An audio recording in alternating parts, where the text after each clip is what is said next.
Hello students, आज इस video में हम करेंगे NCERT book class 12th history का पहला पार्ट का नाम है ईंटें, मनके और अस्थियाँ।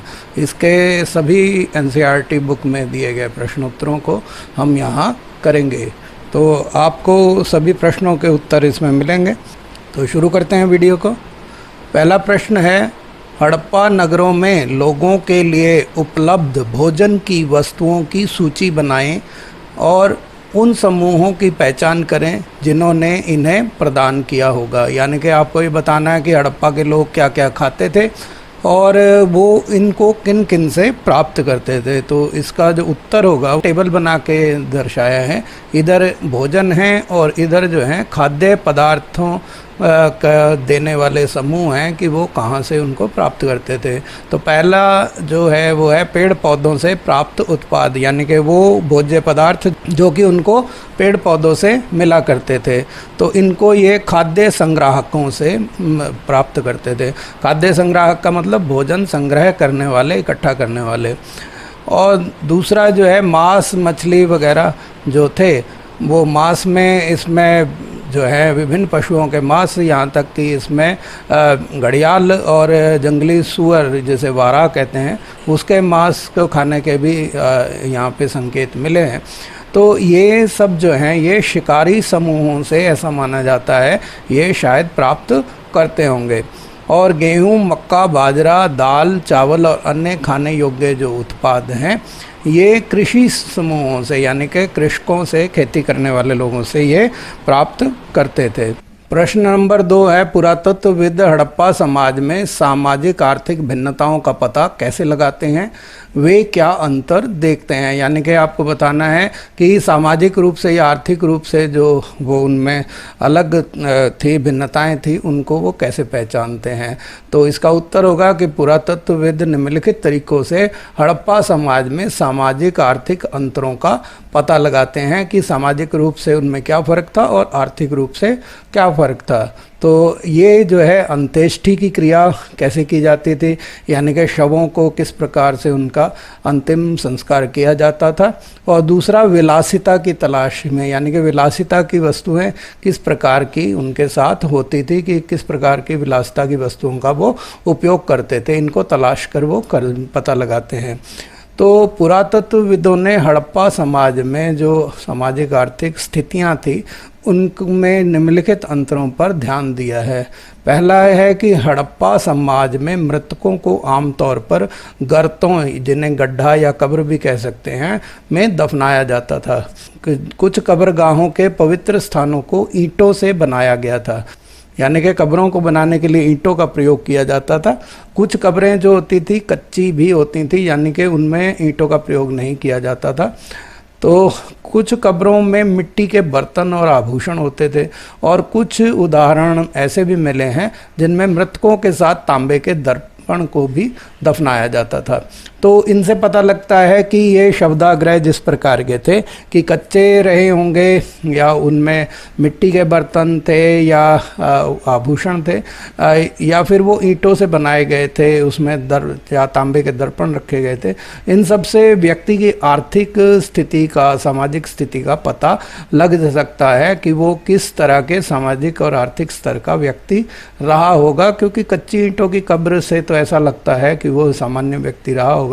और अगर ईंटों से बनाया गया है और उसमें कुछ बर्तन और आभूषण वगैरह भी रखे गए हैं तो वह उच्च वर्ग का व्यक्ति प्रतीत होता है। कलाकृतियों को जो है वो 2 श्रेणियों में बांटा गया है। कलाकृतियों से भी इसका पता लगता है।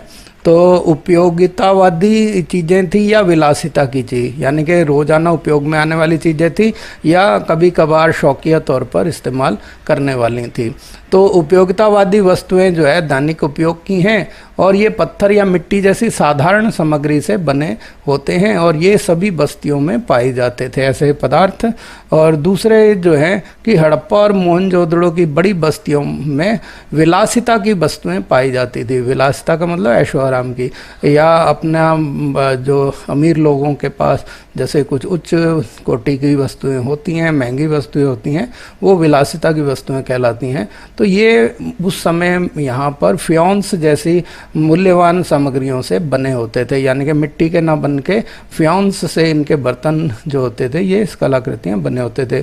और सोना भी जो है दुर्लभ और कीमती था, यानी कि दुर्लभ का मतलब बहुत कम मिलता था और कीमती होता था आज की तरह, क्योंकि सोने के आभूषण हड़प्पा स्थलों पर बहुत कम पाए गए हैं। इसका अर्थ ये है कि ये दुर्लभ था, यानी कि कम मिलता था और महंगा भी होगा, इसीलिए जो है सभी के पास ये नहीं पाया जाता था। प्रश्न 3 है कि क्या आप इस बात से सहमत हैं कि हड़प्पा नगरों में जल निकासी व्यवस्था नगर नियोजन की ओर संकेत करती है? अपने उत्तर के कारण बताएं। तो इसका उत्तर है कि हाँ, मैं इस बात से सहमत हूँ कि हड़प्पा के शहरों में जल निकासी प्रणाली जो नगर नियोजन को इंगित करती है, कि हम इससे बिल्कुल सहमत हैं कि बिना नगर नियोजन के इतनी शानदार जो प्रणाली है वो संभव नहीं है। तो मैं अपने उत्तर के समर्थन में निम्नलिखित कारण दे सकता हूं या सकती हूं। तो जल निकासी प्रणाली को इसके निष्पादन के लिए एक योजना की आवश्यकता थी। ऐसा प्रतीत होता है कि पहले नालियां बनाई गई और फिर नालियों के साथ साथ घर बनाए गए, यानी कि यहाँ की जल निकास प्रणाली को देख के ये लगता है कि ये पूरी प्लानिंग के साथ बनाया गया। पहले नालियों को बनाया गया गलियों के साथ किनारे किनारे दोनों तरफ, और फिर जो है उसके बाद घर बनाए गए। प्रत्येक घर में सड़क के किनारे कम से कम एक दीवार ऐसी होती थी ताकि जो नालियों के पास ही लगती थी, ताकि घरेलू अपशिष्ट जल को गली की नालियों में बहाया जा सके। मतलब एक दीवार जो है नाली के साथ लगती हुई जरूर होती थी स्नानागार वगैरह की, उससे जो है आसानी से जो है अपशिष्ट पदार्थों को गली की नाली में डाला जा सकता था। निचले शहर की योजनाओं से पता चलता है कि सड़कों और गलियों को एक अनुमानित ग्रिड पैटर्न पर समकोण पर प्रतिच्छेद करते हुए बनाया गया था। ग्रिड पैटर्न इस तरह से होता है कि सीधी जैसे रेखाएं हैं, इसको 90 डिग्री पर इस तरह से समकोण पर, यानी कि इस तरह से समकोण पर काटते हुए जो है बनाया गया था। ऐसा प्रतीत होता है कि मानव बसाने की प्रक्रिया बहुत ही सुव्यवस्थित रूप से की गई थी और शहर में अधिकांश मकान जो हैं चबूतरों पर बनाए जाते थे, यानी कि उस समय के मकानों में नींवों के बजाय चबूतरे बनाकर उनके ऊपर मकान बनाया जाता था और ये चबूतरे ही जो हैं नींव का काम करते थे। ईंटें धूप में सुखाई हुई होती थी या पकाई हुई होती थी, दोनों तरह की ईंटें मिली हैं, यानी कि धूप में सुखाई हुई भी और या फिर आग में पकाई हुई भी। लेकिन ये जो है एक मानक अनुपात में होती थी और वो मानक अनुपात 4:2:1 का होता था। इसको आप ऐसे समझ सकते हैं कि ईंटों की लंबाई और चौड़ाई क्रमशः 4 गुना और ऊंचाई से 2 गुनी होती थी। तो ऊंचाई से दुगनी जो है उसकी चौड़ाई होती थी और 4 गुनी जो है उसकी लंबाई होती थी। तो हड़प्पा सभ्यता की सभी बस्तियों में इन ईंटों का इस्तेमाल किया जाता था, यानी कि सभी बस्तियों में जो ईंटें मिली हैं वो इसी तरह से 4:2:1 में पाई गई हैं। क्वेश्चन नंबर 4 है, हड़प्पा सभ्यता में मनके बनाने के लिए प्रयुक्त सामग्री की सूची बनाइए, यानी कि कौन कौन सा कच्चा माल वो मनके बनाने में काम में लेते थे और किसी एक प्रकार का मनका बनाने की जो प्रक्रिया है उसका आपको वर्णन भी करना है। तो उत्तर इसका होगा कि मनके बनाना हड़प्पा के लोगों का एक महत्वपूर्ण शिल्प था और यह मुख्य रूप से चन्नू दड़ों में प्रचलित था, यानी कि चन्नू दड़ों एक छोटी सी बस्ती थी जो सिर्फ शिल्पकारी के लिए प्रसिद्ध थी। तो मनके बनाने की सामग्री में सुंदर लाल रंग के पत्थर जैसे कार्नेलियन, जैस्पर, स्फटिक, क्रिस्टल, क्वार्टर्स और सेलखड़ी, इनसे जो है मनके जो है वो बनाए जाते थे। इसके अलावा तांबे, कांस्य यानी कि कांसे से सोना, शंख, फ्योन्स और पक्की मिट्टी का भी उपयोग किया जाता था। कुछ मनके 2 या अधिक पत्थरों को आपस में जोड़कर भी बनाए जाते थे। मनकों का आकार जो है वो अनेक प्रकार के होते थे। उन्होंने सख्त पत्थरों पर बनी ज्यामितीय आकृतियां नहीं बनाई थी और मनके जो हैं वो चक्राकार, गोलाकार, बेलनाकार अथवा खंडित होते थे। पत्थर के पिंडों को पहले अपरिष्कृत आकारों में तोड़ा जाता था, यानी कि बिना किसी शेप के आकारों में पहले बड़े बड़े पत्थर के पिंडों को तोड़ लेते थे और फिर बारीकी से शल्क निकाल कर, यानी कि उनके परतें निकाल कर धीरे धीरे उनको जो है अंतिम रूप दिया जाता था। घिसाई, पॉलिश और छेद करने के साथ यह प्रक्रिया पूरी होती थी, यानी कि मनकों को जो है पहले शेप दी जाती थी, फिर उसको घिस के उनको स्मूथ किया जाता था और फिर उसके ऊपर पॉलिश करके चमकदार बनाते थे और छिद्र किया जाता था ताकि उसमें से धागा पिरोकर मालाएं जो हैं वो बनाई जा सकें। तो मनकों में छेद करने के लिए विशेष उपकरणों का प्रयोग किया जाता था। ऐसे उपकरण जो हैं चन्नोदड़ो, लोथल और धौलावीरा में प्राप्त हुए हैं, यानी कि इन स्थानों पर मोती बनाए जाते थे। तो ये शिल्पकारी के लिए फेमस थे। तो इनमें चन्नोदड़ो, लोथल और धौलावीरा में ऐसे जो सुइयां मिली हैं छेद करने के, जो मनकों में काम आती थी। तो नागेश्वर और बालाकोट जैसे समुद्र तटीय बस्तियों में शंख और सीपी से चूड़ियाँ, कड़छियाँ और पच्चीकारी की वस्तुएं बनाकर हड़प्पा और मोहनजोदड़ो जैसी बड़ी बस्तियों में बेचे जाते थे। प्रश्न 5 जो है इसमें चित्र 1.30 दे रखा है, जो एनसीईआरटी की पुस्तक के पृष्ठ नंबर 26 पर है। तो इसका वर्णन कीजिए और शव किस प्रकार रखा गया है आपको ये बताना है कि किस डायरेक्शन में, किस दिशा में है, किस तरीके से इसको रखा गया है। इसके समीप कौन सी पुरावस्तुएं आपको यहाँ पर दिखाई दे रही हैं। क्या इस कंकाल के लिंग का पता लगाया जा सकता है, यानी कि इसका ये कंकाल स्त्री था या पुरुष, क्या ये बताया जा सकता है। तो इसका उत्तर इस प्रकार है कि चित्र को देखने के बाद निम्नलिखित अवलोकन प्राप्त होते हैं। अवलोकन का मतलब हम निम्नलिखित निष्कर्षों पर पहुंचते हैं कि शव को उत्तर दक्षिण दिशा में एक गड्ढे में रखा गया है, यानी कि इस तरह से उत्तर दक्षिण दिशा में इसको रखा गया है गड्ढे के अंदर दबाकर। और कई कब्रों में मिट्टी के बर्तन और आभूषण हैं जिनमें जार भी शामिल हैं। तो ऐसा ही इस शव में भी ये सारी चीज़ें इस के साथ कब्र में मिली हैं, जो मिट्टी के बर्तन हैं या आभूषण हैं या फिर जार हैं। हाँ, तन पर चूड़ियों जैसे आभूषण हैं, तो इनके हाथ में जो कंकाल हैं उस पे चूड़ियों जैसे आभूषण पाए गए हैं।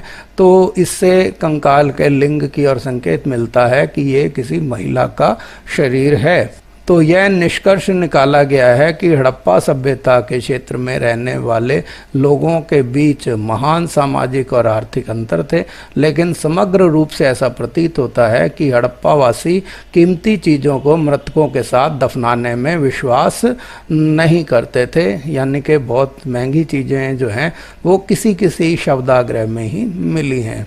क्वेश्चन नंबर 6 है, मोहनजोदड़ो की कुछ विशिष्ट विशेषताओं का वर्णन कीजिए। तो इसका उत्तर है कि नियोजित शहर था ये।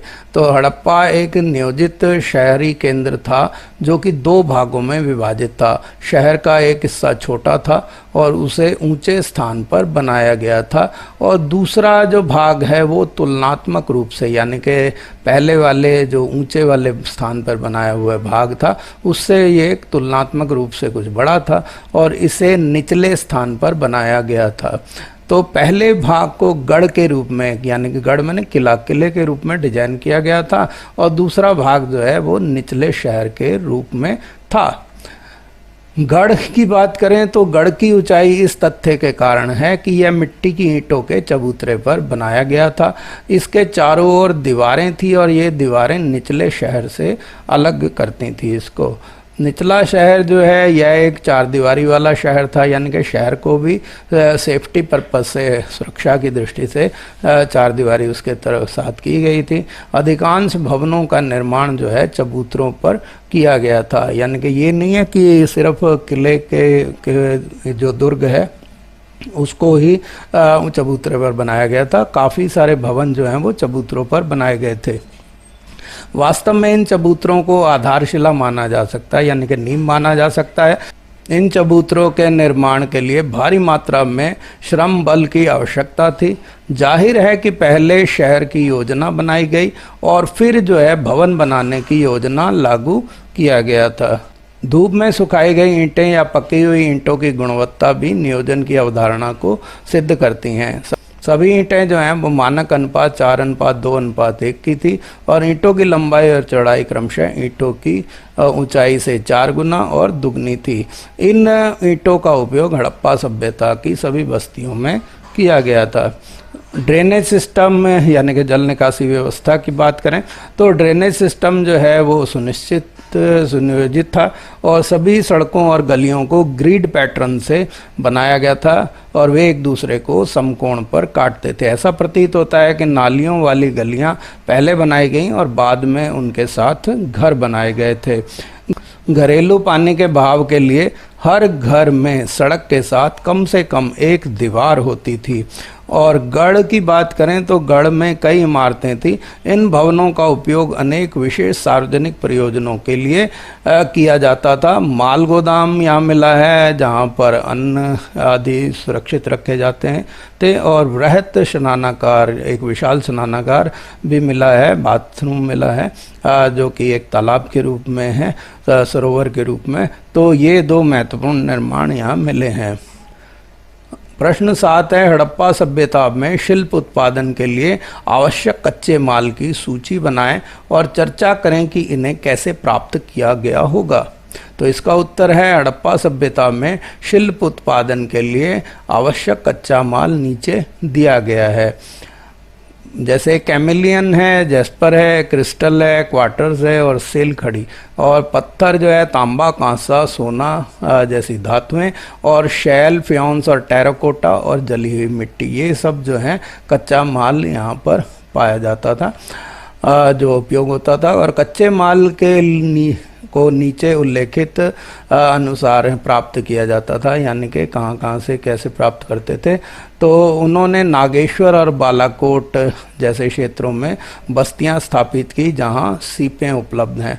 तो नागेश्वर और बालाकोट जो समुद्र के किनारे तटवर्ती क्षेत्र हैं, तो यहाँ पर समुद्र के किनारे जैसा कि आप जानते हैं सीपियाँ काफ़ी भारी मात्रा में होती हैं, इसीलिए सीपियों से जो कार्य किया जाता था, शिल्प कार्य, उनकी बस्तियां नागेश्वर और बालाकोट में बनाई गई थी।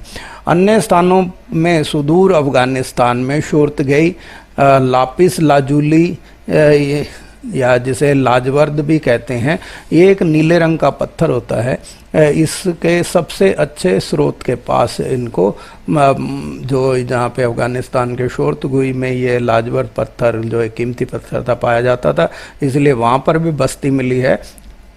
और लोथल में कैमेलियन और स्टेराइट और जैसी धातुओं के स्रोत जो थे उनके पास बस्ती मिली है।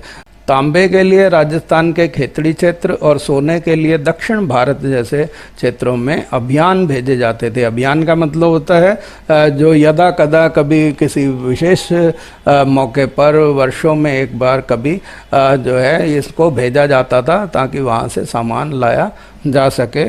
तो ये नियमित व्यापार नहीं होता, जो उसी व्यापार को जो नियमित रूप से नहीं किया जाता उसे अभियान बोलते हैं, जो कभी कभार किया जाता है। तो दूर देशों से संपर्क की बात अब हम देखते हैं कि दूर देशों से कैसे संपर्क था। तो उदाहरण के लिए तांबा जो है वो अरब प्रायद्वीप के दक्षिण पूर्वी छोर पर स्थित ओमान देश से, ओमान से लाया जाता था। मेसोपोटामिया के ग्रंथों में मेहुला जो है वो संभवतः हड़प्पा क्षेत्र से संपर्क का उल्लेख है, यानी कि मेसोपोटामिया में जो ग्रंथ मिले हैं उनमें मेहुला शब्द जो है वो हड़प्पा क्षेत्र के लिए प्रयोग किया जाता था। तो संभावना है कि ओमान, बहरीन या मेसोपोटामिया के साथ संचार जो है वो समुद्र के द्वारा होता होगा। तो क्योंकि लोथल में जो है हमारे को एक बंदरगाह भी मिला है और नाव के चित्र वाली मोहरें भी मिली हैं, जिससे पता चलता है कि दूर जगहों से इनका व्यापार भी होता होगा। प्रश्न 8 है, चर्चा कीजिए कि पुरातत्वविद किस प्रकार अतीत का पुनर्निर्माण करते हैं। तो उत्तर में इसका पहला पार्ट है कि हड़प्पाई लिपि से सभ्यता के विषय में हमारे को कोई जानकारी नहीं होती, क्योंकि इसकी लिपि को अभी तक पढ़ा नहीं गया। ये बिल्कुल जो है अभी तक अनजान बने हुए हैं, हम इससे पढ़ नहीं पाए हैं।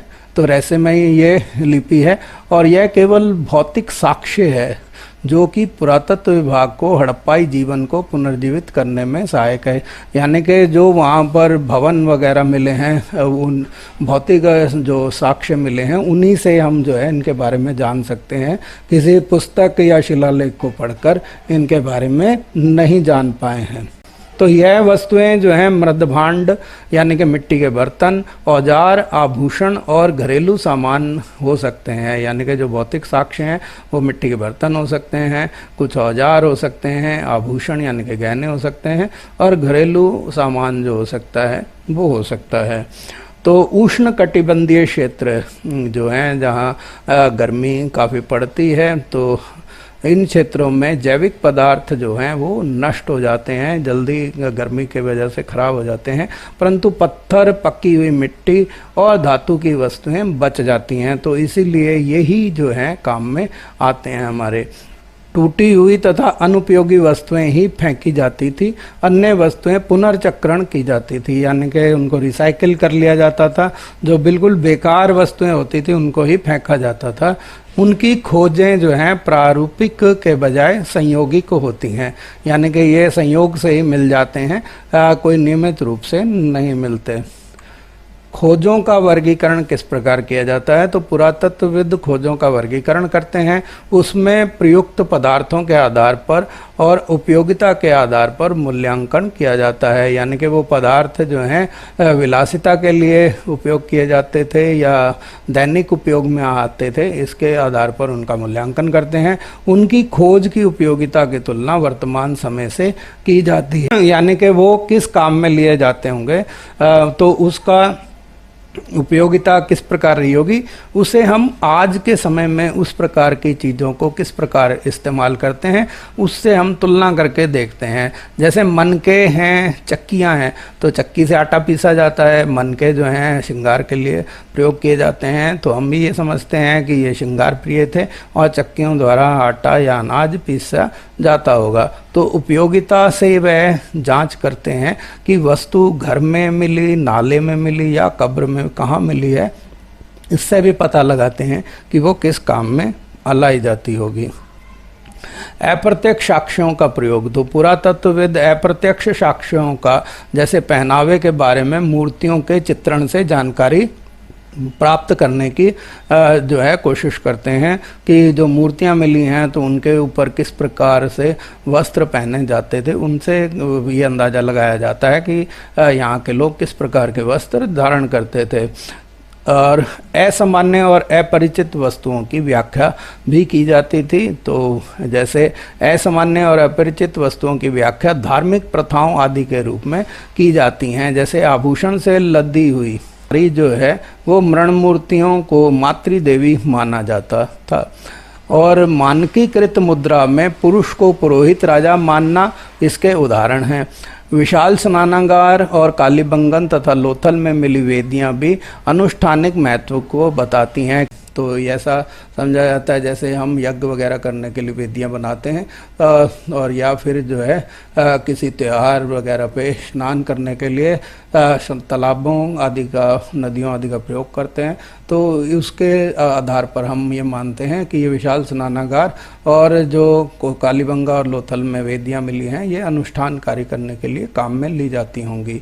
मोहरों जिन पर संभवतः अनुष्ठान के दृश्य बने हैं से धार्मिक आस्थाओं और प्रथाओं को निर्मित करने में सहायता मिलती है। पेड़ पौधों वाली मोहरों में प्रकृति की पूजा का संकेत मिलता है, और कुछ मोहरों पर पालथी मारकर योगी की मुद्रा में जो आकृति मिली है उसको जो है आदि शिव के रूप में माना गया है कि ये शिव का ही प्रकार है। क्योंकि जैसे वर्तमान में हम शिव की पूजा करते हैं तो शिव के साथ जो है उनके गले में सांप और पास में नंदी, बैल और अन्य जंगली पशु दिखाई देते हैं, और योगी की मुद्रा में शिव होते हैं। तो उसी प्रकार की मोहर मिलने से ये माना गया कि ये आदि शिव की पूजा करते होंगे। पत्थर की जो शंक्वाकार वस्तुएं हैं उन्हें शिवलिंग के आकार की जो वस्तुएं मिली हैं उनको लिंग मानकर ये माना गया है कि ये लिंग की पूजा करते होंगे। प्रश्न 9 है, हड़प्पा समाज में शासकों द्वारा किए जाने वाले कार्यों की चर्चा कीजिए। यानी कि शासक वर्ग जो है किस प्रकार के कार्य करते थे। तो हड़प्पाई समाज में शासकों द्वारा किए जाने वाले संभावित कार्य जो हैं वो निम्नलिखित थे। पहला है कि हड़प्पा समाज में शासकों द्वारा जटिल फैसले लिए और क्रियान्वित किए जाते थे। जैसे हड़प्पा पुरावस्तुओं में असाधारण एक रूपता को शासकों द्वारा ही निश्चित करके लागू किया गया होगा। यानी कि इतने बड़े भूभाग पर फैला हुआ होने के बावजूद सभी जगह पर एक समान ईंटों, मोहरों आदि का पाया जाना और तो इस बात का संकेत करता है कि ये बाट वगैरह सब एक तरह के कैसे मिले। तो ये बताता है कि शासक ही इसको निर्धारित करते होंगे। तो मृदभांड यानी कि मिट्टी के बर्तन, ईंटें, मोहरें, बाट आदि में एक रूपता शासकों द्वारा ही लाई जा सकती है, अन्यथा इतनी दूर स्थित बस्तियों में एक रूपता पाया जाना संभव नहीं है। ईंटों का उत्पादन एक स्थान पर ना होने के बावजूद भी इनमें समानता है और सारी जो है 4:2:1 के अनुपात में पाई जाती हैं। और इस प्रकार श्रम संगठन की जो आवश्यकता थी वे सभी कार्य शासकों द्वारा ही संभव हैं। यानी कि जो बस्तियों को में दैनिक कार्यों के निष्पादन के लिए और जो श्रमिक संगठन बनाने की जो आवश्यकता थी वो भी एक शासक वर्ग द्वारा ही संभव हो सकता है। प्रासाद यानी कि महल और शासक, यद्यपि सत्ता के केंद्र और सत्ताधारी लोगों के विषय में अनेक पुरातात्विक प्रमाण नहीं मिलता, परंतु फिर भी निम्नलिखित जानकारी प्राप्त होती है। एक मत के अनुसार पुरातत्वविदों ने मोहनजोदड़ो से एक विशाल भवन को प्रासाद की संज्ञा दी, परंतु इससे संबद्ध कोई भव्य वस्तुएं उसमें नहीं मिली हैं। यानी कि महल तो बताया गया, विशाल भवन को प्रासाद के रूप में बताया गया, लेकिन उसमें कोई ऐसी भव्य वस्तुएं नहीं मिली है कि हम इस बात से सहमत हो जाएं कि ये राजा का निवास रहा होगा। हो सकता है कि उस समय के शासक भी साधारण जीवन व्यतीत करते हों। खै जो है कि एक पत्थर की मूर्ति को पुरोहित राजा की संज्ञा दी गई थी और यह नाम आज भी प्रचलित है, क्योंकि पुरातत्वविद मेसोपोटामिया के इतिहास और वहाँ के पुरोहित राजाओं से परिचित थे। यानी कि जो मेसोपोटामिया का इतिहास जानने वाले हैं तो वहाँ पर पुरोहित राजाओं का जो है पता लगता है। तो इन्हीं से समानता लेते हुए सिंधु क्षेत्र में भी उनको यही समानता ढूंढी और एक मूर्ति जो मिली है उसको पुरोहित राजा की संज्ञा दी गई। परंतु यहाँ यह उल्लेखनीय है कि हड़प्पा सभ्यता में अनुष्ठानिक प्रथाएं अभी तक समझी नहीं जा सकी हैं। हम यानी कि हम पक्के रूप से नहीं कह सकते कि यह अनुष्ठान करते भी होंगे, या जो यज्ञ वेदियाँ और स्नानागार वगैरह मिले हैं या मूर्तियाँ मिली हैं मोहरों आदि पर, वो किसी और काम के लिए भी हो सकती हैं। तो ये जो है उनका निष्पादन जो हम करते हैं, उनके पास राजनीतिक सत्ता थी या नहीं ये भी प्रमाणित नहीं है कि शासक जो है वास्तव में जो पुरोहित था उसके पास जो अनुष्ठानिक कार्य करते थे वो वास्तव में राजनीतिक सत्ता का उपभोग भी कर रहा था, ऐसा भी निश्चित नहीं है। तो दूसरा मत जो ये है कि इस पुरातत्वविदों का ये विचार है कि हड़प्पा समाज में शासक नहीं थे और सभी को जो है सामाजिक जो स्थिति थी सभी लोगों की वो एक समान थी। और एक अन्य विचार जो है वो ये भी है कि पुरातत्वविद यह विचार करते हैं कि हड़प्पा समाज में एक नहीं बल्कि कई शासक थे, जैसे मोहनजोदड़ो का अलग और हड़प्पा का अलग राजा था। तो कुछ के अनुसार एक ही राज्य था ये सारा, चाहे बस्तियां अफगानिस्तान में मिलें या वर्तमान पाकिस्तान या भारत के अंदर, तो कहीं भी मिले कि तो इन पुरावस्तुओं में जो समानता है, ईंटों के आकार का निश्चित अनुपात है, बस्तियों में कच्चे माल के स्रोतों के समीप जो स्थापित होने के जो प्रमाण हैं वो ये बताते हैं कि ये जो हैं किसी शासक द्वारा ही होंगे। तो इसीलिए जो ये अंतिम परिकल्पना है जो वो युक्ति संगत लगती है, क्योंकि यह संभव नहीं लगता कि पूरे के पूरे समुदायों द्वारा इकट्ठे जटिल निर्णय लिए गए हों और लागू भी किए गए हों। यानी कि अलग अलग समाज एक जैसे निर्णय नहीं ले सकते, तो एक ही शासक द्वारा, एक केंद्रीय सत्ता द्वारा भी ये एक समान निर्णय लिए जा सकते हैं और लागू भी किए जा सकते हैं। तो इस प्रकार पुरातात्विक विवरण जो जो है हड़प्पा की केंद्र सत्ता के लिए कोई त्वरित उत्तर नहीं देते हैं। अब जो है आखिरी प्रश्न है प्रश्न नंबर 10, जो मानचित्र आधारित है। तो इसमें मैंने मानचित्र को थोड़ा बड़ा करके यहाँ दिखाया है और जिस जगह पे बस्तियाँ पाई गई हैं सिर्फ उसी भाग को दिखाने का प्रयास किया है ताकि आप मैप में उस स्थान को अच्छे से समझ पाएँ। तो इसमें जो मानचित्र में पेंसिल के द्वारा उन स्थानों को घेरा बनाना है जहाँ कृषि के साक्ष्य मिले हैं और उन स्थानों को क्रॉस के रूप में चिन्हित करना है जहाँ शिल्प उत्पादन के प्रमाण मिले हैं, और आर जो है उन स्थलों पे जहाँ से रॉ मटेरियल यानी कि कच्चा माल मिलता होगा, और बंदरगाह यानी कि शिपयार्ड्स जो गोदी एरिया है वहाँ को एस से चिन्हित करना है। तो कृषि स्थलों में हमें हड़प्पा, बनावली, कालीबंगा, मोहनजोदड़ो और धौलावीरा को, और शिल्प उत्पादन केंद्रों में चन्नूदड़ो, नागेश्वर, बालाकोट, कच्चे माल के स्थलों में नागेश्वर, बालाकोट और खेतड़ी, बंदरगाह में लोथल को यहाँ पर दर्शाना है। तो सबसे पहले जो है हम हड़प्पा को दर्शाएंगे। तो हड़प्पा जो है यहाँ पर ये रावी नदी है, तो इस रावी नदी के ऊपर ये हड़प्पा इस स्थान पर बना हुआ है। आप इसको यहाँ से देखें कि ये जो अंदर की तरफ को जा रहा है इससे थोड़ा सा ऊपर इधर नदी के साथ, और नक्शे में आपको नदियाँ नहीं मिलेंगी। मैंने नदियों वाला मैप इसीलिए चुना है कि आपको पता लगे कि ज़्यादातर बस्तियाँ जो हैं वो ये सभी जो हैं नदी क्षेत्रों या समुद्र के किनारे मिली हैं। तो आप यहाँ देखेंगे इस वाले हिस्से से सीधा नीचे की तरफ आएँ और इधर से इस तरफ को ये वाला हिस्सा बिल्कुल सीधा, तो यहाँ पर आप इसका चिन्ह लगा सकते हैं। और अब जो है बनावली को दिखाते हैं। तो बनावली जो है ये हरियाणा प्रदेश में है, और ये जो है इधर देखिए आप इसी स्थान पे हड़प्पा के सीध में थोड़ा सा इधर ये ऊपर वाला हिस्सा जो है यहाँ पे भारत का ये इधर कश्मीर से नीचे इधर जो है इसके सीध में आप यहाँ पर बीचों बीच में इसको लगा देंगे तो आपका लगभग ये सही उत्तर होगा। कालीबंगन जो है ये राजस्थान में है और यहाँ पर ये पाया जाता है, इस जगह पे कालीबंगन है। और मोहनजोदड़ो जो है ये फिर वर्तमान पाकिस्तान में है और ये इस स्थान पर है। ये सिंधु नदी के किनारे पर मिला है, तो ये सिंधु नदी के किनारे पर यहाँ पर आपको दिखाई दे रहा होगा। तो ये सिंधु नदी की ब्रांच जो आ रही है ये सारी सिंधु नदी है, इंडस वैली है, इसीलिए कहलाती है क्योंकि ये सिंधु नदी है। और सारी नदियाँ ये रावी, व्यास, झेलम, चिनाब ये सब जाके जो है सिंधु नदी में ही मिल जाती हैं, आप देख रहे होंगे।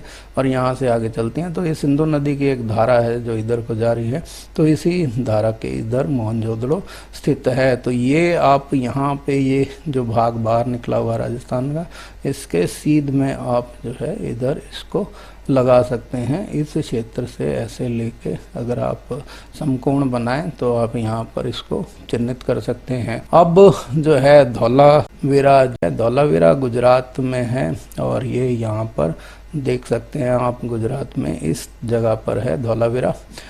और ये इसके बाद जो है आपका शिल्प उत्पादन केंद्रों में चन्नूदड़ो को दिखाना है, तो चन्नूदड़ो वर्तमान पाकिस्तान में है और ये यहाँ पर सिंधु नदी की दूसरी शाखा जो जा रही है इसके ऊपर स्थित एक छोटी सी शिल्प बस्ती है। और नागेश्वर जो है ये गुजरात में, यहाँ ये चोंच वाली जगह है, यहाँ पर जो है स्थित है, समुद्र के किनारे की बस्ती है। और इसके बाद है बालाकोट, तो बालाकोट भी वर्तमान पाकिस्तान में ही है, यहाँ पर ये समुद्र के किनारे बस्ती है, तो ये बालाकोट है।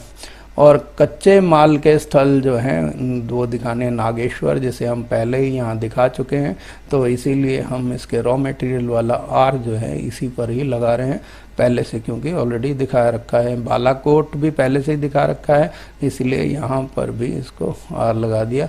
खेतड़ी जो है ये वर्तमान राजस्थान के झुंझुनू जिले में स्थित है और आप इसे यहाँ पर दर्शा सकते हैं। ये जो नेपाल से जो सीधी लाइन इधर को इस तरह से ये आप अगर मिलाएं निचले हिस्से से, और इसके पास में ही आप कहीं पर इसको बीचों बीच में चिन्हित कर सकते हैं। और बंदरगाह वाला स्थल लोथल जो है, लोथल इस स्थान पर है, ये जो है समुद्र के किनारे है और खाड़ी क्षेत्र में है ताकि सुरक्षित रहे। तो ये लोथल जो बंदरगाह है वो यहाँ है। उम्मीद है आप इस मैप को अच्छे से समझ गए होंगे। सभी महत्वपूर्ण स्थल जो है हमने यहाँ पर हड़प्पा सभ्यता से जुड़े हुए दिखा दिए हैं। अगर आपको मेरा वीडियो पसंद आया हो तो लाइक का बटन दबाएं, और अगर आप मेरे चैनल पर नए हैं और अभी तक आपने सब्सक्राइब नहीं किया है तो इसे जो है सब्सक्राइब ज़रूर कर लें, और ताकि आने वाले वीडियोस के नोटिफिकेशन आपको मिल सकें, इसलिए बेल आइकन भी दबा दें। और इस वीडियो को हो सके जितना अपने साथियों और मिलने वालों से शेयर करें ताकि और लोग भी इसका लाभ उठा सकें। अगर आप इतिहास के और वीडियो देखना चाहते हैं तो विभिन्न प्लेलिस्ट्स को खोलकर आप वहां से देख सकें। धन्यवाद।